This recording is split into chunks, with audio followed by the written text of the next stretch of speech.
Handy అందరికి sweet shop స్టైల్లో పల్లీ లడ్డు ఇంట్లోనే ఎలా తయారు చేసుకోవాలో చూద్దాం.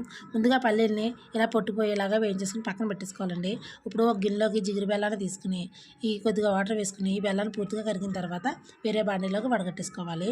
ఒక గిన్నెలో కొద్దిగా వాటర్ని వేసుకుని పాకం వచ్చిందో లేదో చూసుకోవాలి. ఇప్పుడు ఇలా ఉండగట్టితే మనకి పాకం అయితే వచ్చేసినట్టేనండి. ఇప్పుడు ఈ పాకంలో మనం పట్టు తీసుకున్న పల్లీల్ని వేసేసుకోవాలి. ఇలా పల్లీలు వేసేసుకున్న తర్వాత మనకు పల్లీలు పాకం పూర్తిగా కలిసేలాగా మనం మంచిగా ఇలా కలిపేసుకోవాలి. ఇప్పుడు దీన్ని బాగా కలిపేసుకున్న తర్వాత మన చేతికి కొద్దిగా ఆయిల్ని రాసుకుని ఒక గుంట గరిటె తీసుకుని ఆ గరిటెతో కొద్దిగా తీసుకుని మనకి ఇలా ఉండలాగా చుట్టుకోవాలండి. ఎందుకంటే బాగా వేడిగా ఉంటుంది కాబట్టి మనం చేతితో తీసుకుంటే చేయి కాలుతుందని చెప్పి నేను ఇలాగా ఒక గుంట గరిటె తీసుకుని దాంతో కొద్దిగా తీసుకుని ఇలా ఉండలాగా అయితే చుట్టుకుంటున్నాను.